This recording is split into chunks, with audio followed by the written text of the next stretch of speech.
তারা সাক্ষী দিবে না? কাপড় লাগালে কি হবে? এই হাত, এই চোখ, এই অঙ্গ প্রত্যঙ্গ কিয়ামতের দিন আমার বিরুদ্ধে রবের সামনে মুখ খুলবে না?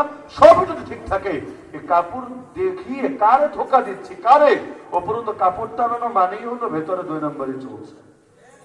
যদি বলে যে না, কাপড় মানে হলো রোজাদারের প্রতি আমরা সম্মান প্রদর্শন করেছি, কিসের সম্মান রে ভাই? ওটা মাটির নিচে গর্ত করে গিয়ে খেলে নয়তো একটা ব্যাখ্যা ছিল। কাপড় টানানো মানেই হলো ভেতরে রোজাদারের প্রতি অশ্রদ্ধা প্রকাশ করা হচ্ছে। এখন এলাকার মানুষগুলো তারা খাচ্ছে না, সারাদিন না খেয়ে আছে, আর সেখানে বসে বসে খাওয়া দাওয়া করছে। আর যদি এমন হয় ওই এলাকা হিন্দু এলাকা, কোনো সমস্যা নাই। তো যদি হয় মুসলমানের এলাকা, মুসলমানের বাজার, মুসলমানের দোকান, আর যে খাচ্ছে সেও মুসলমান, এর চাইতে বড় লজ্জার বিষয় কি হতে পারে?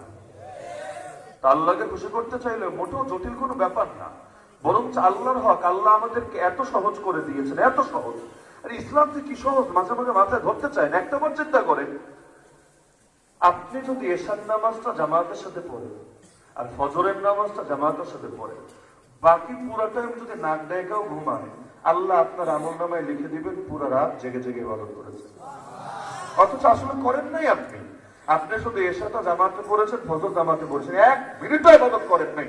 এমনও যদি হয়, ওই জামাতের বরকতে আল্লাহ লিখে দিবে সারা রাত ইবাদতে কেটেছে। কত সহজ! এমনকি কেউ যদি নিয়মিত এই কাজটা করতে পারে, তার জিন্দগিতে সবে কদরও মিস হবে না। কেমনে মিস হবে? কারণ সবে কদরের যে মানে নির্ধারিত রাতটা, ওই রাতে সে যদি ঘুমায়ও থাকে, কিন্তু আমল নামায় তো ঠিকই লেখা হচ্ছে আল্লাহর বান্দা সারা রাত জেগে জেগে ইবাদত করেছে। মাসে কেউ যদি 3টা দিন রোজা রাখে, আরবি মাস, হিজরি মাস যেগুলো মুহররম, সফর, রবিউল আউয়াল, এগুলোর প্রতি মাসে যদি জাস্ট 3টা দিন কেউ রোজা রাখে, নফল রোজা, সুন্নত রোজা, কিয়ামতের দিন আল্লাহর সামনে যখন দাঁড়াবে, আল্লাহ তাকে দেখাবে, বান্দা দেখ, তোর জীবনের প্রতিটা দিন রোজায় কেটে গেছে। নবীর শব্দ ফাযালিকা সিয়ামুদ দাহর। কিভাবে? সে রোজা রাখবে 3 দিন, 13, 14, 15, ইংলিশ না, আরবি মাসে 13, 14, 15। আল্লাহ তাআলা এক একটা রোজায় তারা 10টা করে, মানে এক রোজায় 10টা করে রোজা সওয়াব দিবেন। তাহলে 3টা রোজা রেখে 30টা রোজা সওয়াব পাবে। আর আরবিতে মাস 31 হয় না, হয় নাকি মুরব্বীরা? হয়, হয়তো 29 না হলে 30। রোজাও তো আমরা দেখি না 29টা হয় বা 30টা হয়, 31টা হয়েছে নাকি কোনো রোজা? 29 বা 30 স্বাভাবিক ব্যাপার। তাহলে প্রতি মাসে যদি আল্লাহ আপনার 30টা করে রোজা সওয়াব দেয়, এভাবে 11 মাস। রমজানে তো 3টা রোজা রাখলে হবে না, রমজানে তো যেই কয়টা আছে সেই কয়টাই। তো ধরেন রমজানে রাখলেন 30টা রোজা, আল্লাহ আপনার আমলনামায় লিখলো 300 রোজার সওয়াব। প্রতি মাসে 3টা করে রাখলেন 11 মাস, তাহলে 11 মাসে যদি 3টা করে হয়, তাহলে 33টা রোজা, তাহলে 330টা রোজার সওয়াব। তাহলে 300 যোগ 330 কত হলো? 630টা রোজার সওয়াব। আর যদি এর সঙ্গে শাওয়াল মাসে আরো 6টা রাখতে পারেন, আরো 60টা রোজা, 60টা রোজার সওয়াব, তাহলে 690টা রোজার সওয়াব। তাহলে কি হলো ফলাফল? খালি রমজানে রাখলেন, শাওয়ালের 6 রোজা রাখলেন, প্রতি মাসে 3টা করে রোজা রাখলেন, 1 বছরে 690 দিন রোজা রাখার সওয়াব পেয়ে গেলেন। তাহলে 1 বছরে যদি 690 দিনের রোজার সওয়াব পান, কিয়ামতের দিন দাঁড়ায় দেখবেন আল্লাহ, হায়াত ছিল 60 বছর, ঘুমায় কাটাইলাম 20 বছর প্লাস, আর রোজা দেখি হয়ে গেছে 100 বছর, 110 বছর, 120 বছর। কেমনে সম্ভব? আমি তো হায়াতই পাই না। আমার হায়াত আমার বাচ্চার হায়াত মিলেলেও হয়তো এটা হবে না। আল্লাহ এত রোজা কবে রাখলাম? আল্লাহ জানাবে, বান্দা তুই এত রাখিস নাই, কিন্তু আমি তোর জন্য বাড়ায় দিলাম। এমনকি এভাবে যদি রাখতে রাখতে বুড়াকালে গিয়ে আর না পারেন, কারণ এমন অসুস্থতা হয়েছে পাচ্ছেন না, শরীরে কুলাচ্ছে না, হতে পারে না, তবু আল্লাহ তাআলা আপনার এই আমলের সিলসিলা জারি রাখবেন। হাদিসে আছে, কেউ যদি নিয়মিত কোনো আমল করে, অসুস্থতার কারণে বা বয়সের ভারে এখন আর না পারে, তবু আল্লাহ তাআলা তার ঠকায় না, বরং আল্লাহ তাআলা তার আমলের সব কন্টিনিউ করে। এজন্যই তো আমল করবো আর কয় বছর? 60 বছর, 70 বছর। জান্নাতে থাকবো কয় বছর বলেন দেখি? যদি বলেন 10 গুণ বেশি, তাহলে 600 বছর। যদি বলেন 20 গুণ বেশি, তাহলে 1200 বছর। যদি 100 গুণ, 1000 গুণ, লাখ গুণ, কোটি গুণ বলেন, যত গুণই বলেন, একদিন না একদিন তো বের হওয়া লাগবে। কারণ সব গুণেরই একটা না একটা শেষ আছে, শেষ নাই? তাহলে একদিন না একদিন তো বের হওয়া লাগবে। আপনাদের কি বিশ্বাস জান্নাতে একবার ঢুকলে আবার আল্লাহ ধইরা পাঠায় দিবে কি ঘরে? দিবে না। তাহলে জান্নাতে একবার ঢুকলেন মানে যার শুরু আছে, যার কোনো শেষ নাই। অথচ আমল করেছিলেন কয়দিন, আল্লাহ কয় গুণ দিল বেশি? আসলে গুণটুন নাই, আল্লাহ এত দেওয়া দিয়েছে যার কোনো শেষ নাই। বলবেন আমল করলাম সীমিত দিন, আল্লাহ পুরস্কার দিলেন অসীম। কেন? সীমিতর বদলে অসীম কেন দিলেন?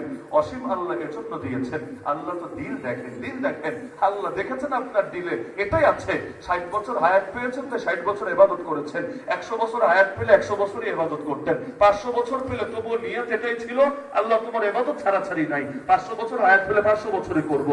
নূহ আলাইহিস সালামের মতো 1000 বছরের বেশি হায়াত পেলে আল্লাহ তবু আমাদের যদি সুস্থ রাখো আমি ইবাদত চালাইয়ে যাবো, ইবাদত বন্ধ করা করে নাই। তা আল্লাহ সেই দিলটা দেখে, যদিও পারেন নাই, কিন্তু আল্লাহ তাআলা আপনার দিল দেখে ওই সওয়াব আপনাকে দিয়ে দিয়েছে। এজন্য সীমিত আমল না, বরং আল্লাহ এটিকে অসীম আমল ধরে অসীম প্রতিদান দিয়ে দিয়েছেন। আল্লাহ তো দিতেই চাই। এবার উদাহরণ দিন, রাখছে সব উদাহরণ শেষ হবে না। যেমন ধরেন নারী, একজন নারী সে তো আর চাইলে যুদ্ধের ময়দানে গিয়ে পুরুষের সঙ্গে কাজ মিলিয়ে যুদ্ধ করতে পারবে না, অথচ জিহাদের ফজিলত ইসলামে আছে। এই ফজিলত সে কিভাবে হাসিল করবে? সহিহ বুখারীতে হাদিস আছে, আম্মা জান আয়েশা রাদিয়াল্লাহু আনহা এসে রাসূলকে বলল, ইয়া রাসূলুল্লাহ, নুরাল জিহাদ আফদালুল আমাল আফালা নুজাহিদু। আমরা তো দেখতে পাচ্ছি জিহাদ সর্বোত্তম আমল, আমরা নারী বলে কি জিহাদ করব না? আল্লাহ রাসূল বলেন, শোনো, ইসলাম সহজ করে দিয়েছে। লাকুন্না আফদালুল জিহাদি হাজ্জুম মাবরুর। তোমরা যারা নারী রয়েছো, তোমাদের জন্য আল্লাহ কবুল হজ করতে পারলে সর্বশ্রেষ্ঠ জিহাদের সওয়াব দিয়ে দেবেন। এমনকি বাচ্চা জন্ম দিতে গিয়ে যদি মারা যায়, ইদানিং তো মাতৃমৃত্যু কম হচ্ছে তুলনামূলক, কিন্তু আগে তো অনেক হতো। আগে এত সিজার ছিল না, এত আধুনিক চিকিৎসাও ছিল না। বাচ্চা জন্ম দিতে গিয়ে অনেক নারী মারা যেত না, যেত। তাহলে এই যে নারী কেউ যদি সন্তান জন্ম দিতে মারা যায়, ঈমানের সঙ্গে যদি মরতে পারে, আল্লাহ তাআলা তার শহীদের সওয়াব দিয়ে দেবেন। কত সহজ, কত সহজ। আমাদের হায়াতটা কত কম। এক লাইলাতুল কদর পেয়ে গেলেই তো ছক্কা। লাইলাতুল কদরি খায়রুম মিন আলফি শাহর। 1000 মাস পেয়েও মানুষ যা করতে পারে নাই, আপনি এক রাতে তার চাইতে বেশি আগে যাবেন। তা আল্লাহ তো সহজই করেছেন। এজন্য এখন থেকে নিয়ত করি, আল্লাহর হকগুলো ইনশাআল্লাহ জেনে বুঝে ছাড়বো না। আরে ভাই, দুনিয়াতে রিংটন বাজলে কি পরিমাণ পেরেশানি ভেতরে কাজ করে। কখন কলটা রিসিভ করবো, কত তাড়াতাড়ি আমি ধরবো, কেন ওপার থেকে একজন স্মরণ করেছে আমাকে, ডেকেছে আমাকে। এমনকি অনেক মুরব্বীদের মাঝে মাঝে দেখি, ওই যে কিছু চাইনিজ মোবাইল আছে, ধরেন 2000-3000 টাকা দাম, কিন্তু আওয়াজ মাশাআল্লাহ, মাইকের আওয়াজ ফেল, এমন বাজে মনে হয় ইসরাফিল শিক্ষায় ফুটিয়ে ফেলেছে। আপনি ঘুমে থাকলে লাফায় উঠবেন, আয় আল্লাহ, দুনিয়াতে আছি নাকি অন্য কোথাও আসলাম, এমন ভয়ঙ্কর আওয়াজ। কিসের জন্য দেয়? হলো তবুও যাতে কল মিস না হয়, কল ধরা লাগবে। বাই চান্স যদি মিস হয়েও যায়, তাহলে কল আবার ঘুরায়, কল ব্যাক করে। কেন? কারণ আমার সাথে তার জরুরি কথা আছে। আমি চিন্তা করি, দুনিয়ার মানুষ যত দামি মানুষ হোক, আরে বাপ হোক, মা হোক, এমনকি আগে শেখ হাসিনা মাঝে মাঝে কল দিত মোবাইলে, দিত না? এখন মনে ডক্টর ইউনূস মাঝে মাঝে দেয়, ওই যে হঠাৎ হঠাৎ আসে একটা, দেখবেন কেমন কেমন অস্পষ্ট নাম্বার থেকে কল আসে, ফোন ধরলে বলে কিছু সরকারি বার্তা দেওয়ার চেষ্টা করে, রেকর্ড করা থাকে, ওইটা ছেড়ে দেয়, অটোমেটিক বাজতে থাকে আর কি। তো এখন এই যে দুনিয়া যত দামি মানুষ কল দেখ না কেন, এটা রিসিভ করার জন্য যতটা তারা আমাদের ভেতরে কাজ করে, আরে রব্বুল আলামিনের পক্ষ থেকেও তো মুয়াজ্জিন ডেইলি 5 বার রিং বাজায় মাইক ছেড়ে, ওই রিংটাও তো রবের পক্ষ থেকেই বাজে। হাইয়া আলা সালাহ, হাইয়া আলাল ফালাহ, এই ডাকগুলো যে মুয়াজ্জিন দেয়, একটাও নিজের দিকে দেয় না, নিজের থেকে দেয় না, আল্লাহ থেকে দেয়, আল্লাহ দিকে দেয়। মুয়াজ্জিন মানে ঘোষক, ঘোষণাকারী। তাহলে সে ঘোষণাটা করে কার থেকে? রব্বুল আলামিনের থেকে। কই ওই রিংটারে রিসিভ করার আগ্রহ, ওই কলটাকে রিসিভ করার আগ্রহ তো আমাদের ভেতরে কাজ করে না। আর রিসিভ করতে নাই বা করলাম, তাহলে কল ব্যাক করি না কেন? ধরেন ফজরের সময় উঠতে চেয়েছিলেন, পারেন নাই, ঘুম এত গভীর ছিল, পারেন নাই, তো যখন উঠলেন কলটা ব্যাক করেন না, আল্লাহ কথা বলবে আপনার সাথে। নামাজ মানে বান্দা আর রবের কথোপকথন। আল্লাহ কথা বলবে বান্দার সাথে, বলবেন আল্লাহর কথা শুনি না তো। আর এই কান দিয়ে শুনলে যতটা বিশ্বাস করতাম, নবী যখন বলে গেছেন আল্লাহর কসম, এর চাইতেও বেশি বিশ্বাস করি। আমার কান ভুল শুনতে পারে, আমার কান ভুল বার্তা দিতে পারে, কিন্তু আমার নবীর জবান থেকে যেটা বের হয়েছে এটা কখনো ভুল হবে না, হওয়া সম্ভব না। নবী বলেছেন, সহিহ হাদিস, বান্দা যখন বলে আলহামদুলিল্লাহি রাব্বিল আলামিন, সঙ্গে সঙ্গে দ্বিতীয় আয়াতে যাওয়ার আগে আল্লাহ বলে হামিদানি আব্দি। আলহামদুলিল্লাহ রাব্বিল আলামিন মানে কি? সমস্ত প্রশংসা আল্লাহর, যিনি সমস্ত জগতের রব। আল্লাহ জবাব দেয় হামিদানি আব্দি, আরে দেখ আমার বান্দা আমার প্রশংসা করেছে। বান্দা বলে আর রহমানির রহিম, আরে চেনো আমার আল্লাহ রে, আমার আল্লাহ পরম করুণাময়, আমার আল্লাহ চিরদয়ালু। তৃতীয় আয়াতে যাওয়ার আগে আল্লাহ জবাব দেয় আসনা আলাইয়া আব্দি, আরে দেখ আমার বান্দা আমার গুণগান গাচ্ছে। বান্দা তৃতীয় আয়াতে বলে মালিক ইয়াউমিদ্দিন, আমার রব বিচার দিবসের মালিক। সঙ্গে সঙ্গে চতুর্থ আয়াতে যাওয়ার আগে আল্লাহ জবাব দেন মাজ্জাদানি আব্দি, আরে আমার বান্দা আমার গৌরব বর্ণনা করেছে। চতুর্থ আয়াতে গিয়ে বান্দা বলে ইয়াকা না'বুদু ওয়া ইয়াকা নাস্তাঈন, একমাত্র তোমারই ইবাদত করি, একমাত্র তোমারই কাছে সাহায্য চাই। এর পরের আয়াতে যাওয়ার আগে আল্লাহ জবাব চলে আসে, হাযা বাইনি ওয়া বাইনা আবদি ওয়া লিআবদি মা সাআল, আরে এটা আমার মাঝে আর আমার বান্দার মাঝে, বান্দা যা চেয়েছে সেটা তার জন্য বরাদ্দ আছে।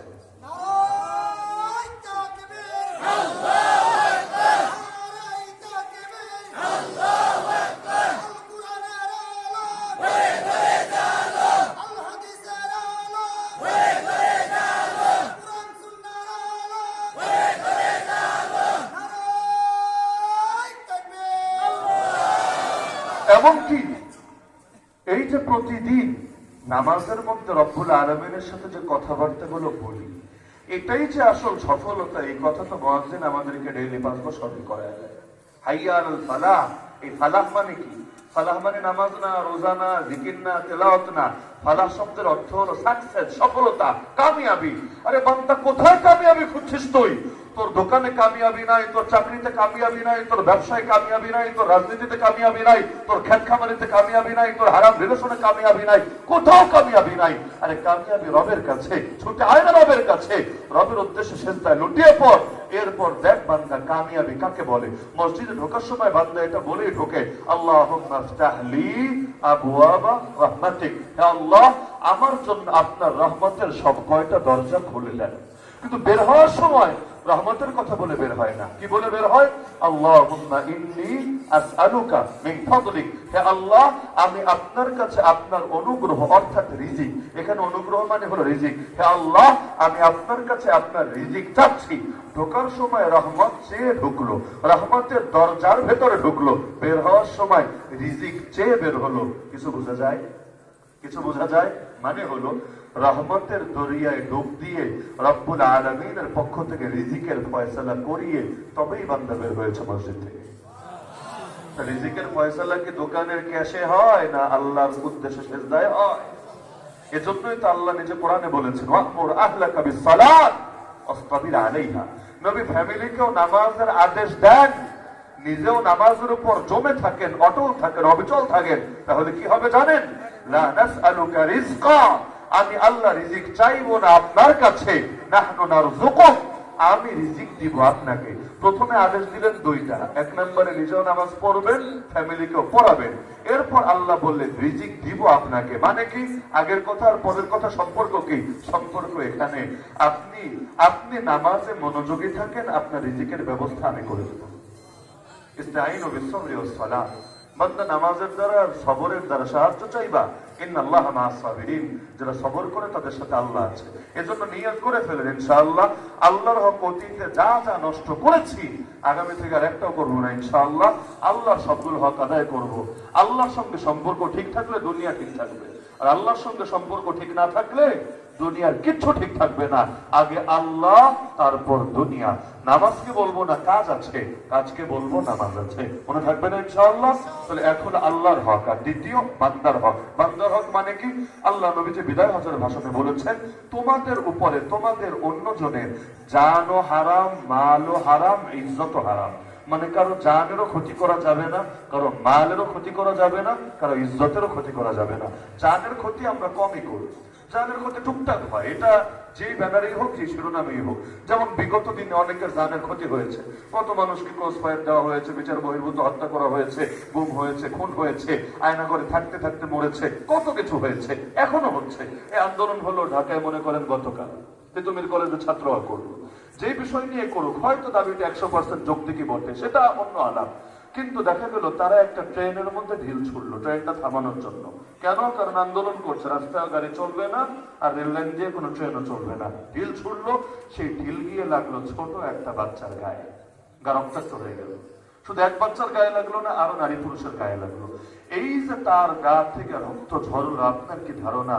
যদিও দুনিয়াতে হয়তো খুঁজেই পাওয়া যাবে না পাথরটা ঠিক কে মেরেছিল, এবং আন্দোলনকারী মারলো না দুষ্কৃতিকারী মারলো, কে না কে মারলো, ইচ্ছায় মারলো না ভুলে লাগলো, দুনিয়া হয়তো কিচ্ছুটা পাওয়া যাবে না।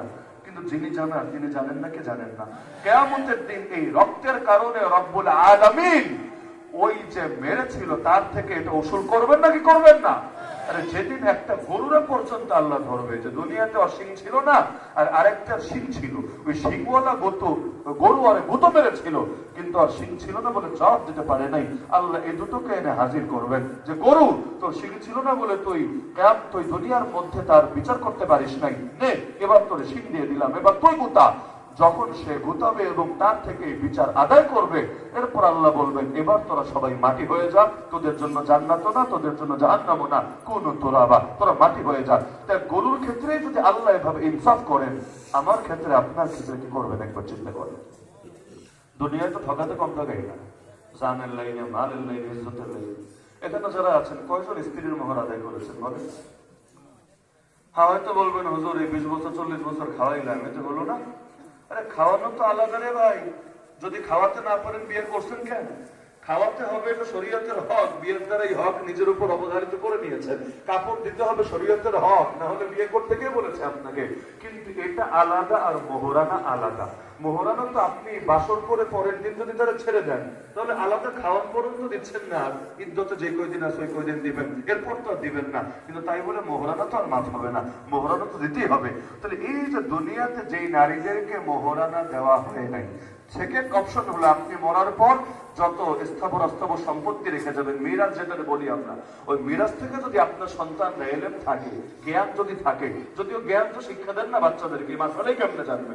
যদি জানে তাহলে ওদের করণীয় হলো প্রথমেই এটাকে ঋণ হিসাবে সম্পদ থেকে আলাদা করা। যে ভাই বোনের মধ্যে সম্পদ ভাগ হবে পরে, মায়ের মোহর দেওয়া হয়েছে কিনা খোঁজ নেই আগে। যদি আগ থেকে দেওয়া থাকে আলহামদুলিল্লাহ, না থাকলে আগে মায়ের মোহর দিতে হবে, এরপর ভাগ বাটোয়ারা, কারণ এটা ঋণ, এটা বাকি আছে। দুইটার কোনোটাই যদি না হয়, এই বউই আপনারে ধরবে কিয়ামতের ময়দানে। বলবেন হুজুর হাসি একটা দিয়ে বউ পটায় ফেলবো। আরে কিয়ামতের ময়দানে পটাপটি এত সহজ না রে ভাই। যেদিন বাপ মা পর্যন্ত সন্তানের পরিচয় দিতে চাইবে না, আমলের সংকটে পড়লে বাপ পর্যন্ত বলবে বিয়েই করিনি, বাচ্চা আসবে কোত্থেকে? মা বলবে আরে জীবনে গর্ভবতী হই নাই, তুই আমার বাচ্চা হবি কোত্থেকে? সেদিন বাপ মা যদি এভাবে আমাদের সাথে আচরণ করতে পারে, যদি সবাই বিপদে পড়ে, অপরাধী হয়, ভালো মানুষের ক্ষেত্রে আচরণ হবে না, অপরাধীদের ক্ষেত্রে। ভালো মানুষের ক্ষেত্রে তো সুপারিশ করবে একজন আর একজনের জন্য। যদি নাই চেনে, পরিচয় নাই দেয়, সুপারিশ কেমনে করবে? হাফেজে কোরআন সুপারিশ করবে না? শহীদরা সুপারিশ করবে না? আলেমরা সুপারিশ করবে না? তো সুপারিশ করবে, কিন্তু অপরাধীদের ক্ষেত্রে চিনাও না চেনার ভান ধরে থাকবে। দুনিয়াতেই তো হয়, করোনায় এমন অনেক লাশ পাওয়া গিয়েছে যাদের কোনো ফ্যামিলি খুঁজে পাওয়া যায়নি, অথচ আসমান থেকে আসে নাই, ফ্যামিলি আছে, এলাকাবাসী আছে, কিন্তু লাশ দিনের পর দিন পড়ে আছে, কেউ আসছে না নিতে। পরবর্তীতে বেওয়ারিশ লাশ হিসাবে জানাজা দিয়ে দাফন করে দেওয়া হয়েছে। কেন আসে নাই? ভয়ে।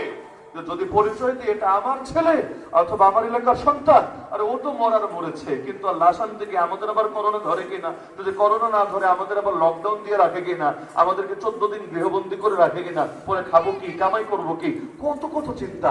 দুনিয়া করোনার ধাক্কায় যদি আপন এতটা পর হতে পারে, কিয়ামতের ময়দান কোনো করোনা না রে ভাই, সেদিন মানুষ কি আচরণ করতে পারে একটাবার চিন্তা করে। বিপদে পড়লে দুনিয়ার লোক এত সহজে পর হয়ে যায়, এত সহজে, তাহলে সেখানে কিয়ামতের ময়দানে অবস্থা কতই না ভয়াবহ হবে। তাহলে এই স্ত্রী যে সেদিন মাফ করবে আপনাকে কি গ্যারান্টি আছে? বোনের সম্পত্তি কয়জন বুঝিয়ে দিয়েছে?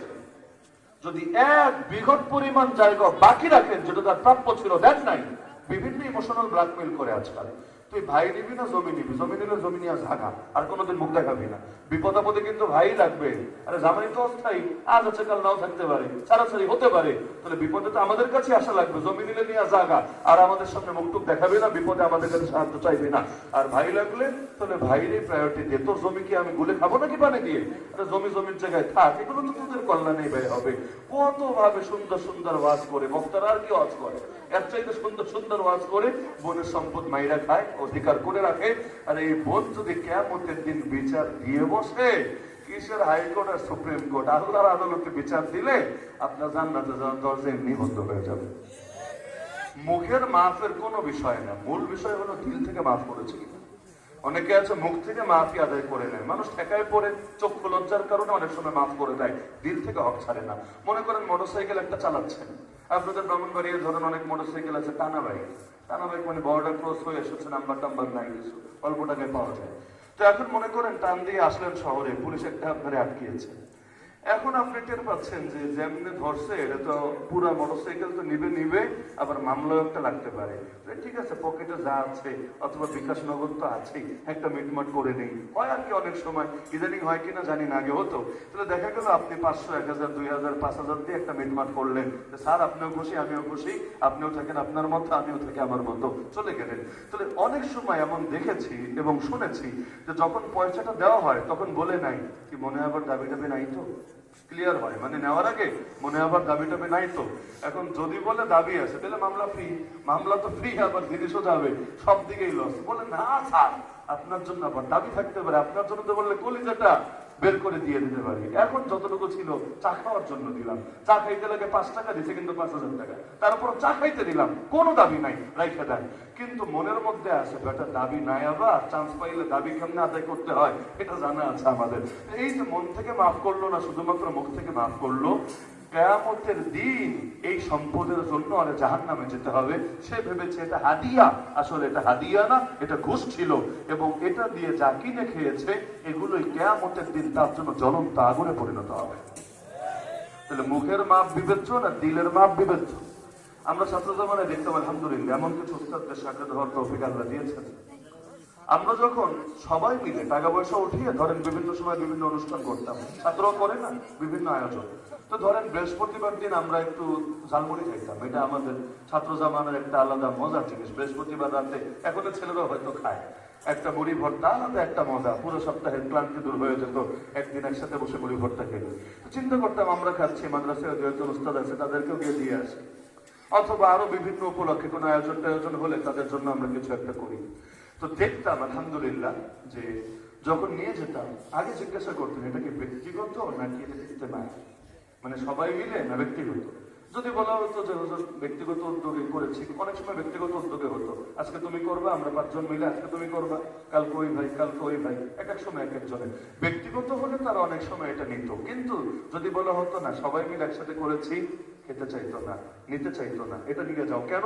কারণ সবাই মিলে যখন টাকা তুললে হতে পারে একজনের দিলে হলে হতেও পারে সে আসলে দিল থেকে রাজি ছিল না। তো সবাই যখন দিচ্ছে, একা না দিলে কেমন দেখা যায়, মানুষ কি বলবে, খারাপ বলবে, সমালোচনা হবে। তো সবাই দিয়েছে, তারও চক্ষু লজ্জার কাছে দিতে হয়েছে। তো তার বাইরে বাইরে তো খুশি, দিলের মধ্যে খুশি নাও থাকতে পারে।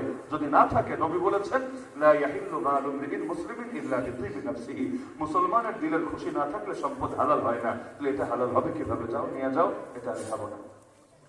এতটা সতর্কতা দেখতাম তাদের ভেতরে, এই সামান্য জিনিসের ভেতরে। তাহলে মুসলমানের জান, মুসলমানের মাল, মুসলমানের ইজ্জত, মুসলমানের ইজ্জত তো দামি নেই আমাদের কাছে। চায়ের দোকানে ডেল কি পরিমাণ গিবত হয় বলেন তো? কয়েকজন নারী যখন একসাথে একত্রিত হয়, ভাবি ও ভাবি, একজন আর একজনের ডাইকে কি পরিমাণ গিবত করে, স্বামীর গিবত, শাশুড়ির গিবত, শ্বশুরের গিবত, আরো যারা আছে এদের গিবত কি পরিমাণ হয় বলেন তো? এখন গিবত করাও হারাম, গিবত শোনাও হারাম। যদি কেউ গিবত করতে থাকে আর আপনি তারে বলেন ভাই তুমি এভাবে অন্যের দোষচর্চা কেন করছো, কি বলবে জানেন? আরে যেটা বাস্তবে অপরাধ সেটাই তো বলছি, বানায় তো বলছি না, মিথ্যা তো বলছি না, সত্যটাই তো বলছি। পাগলে বোঝে না সত্য বলার নামে গিবত।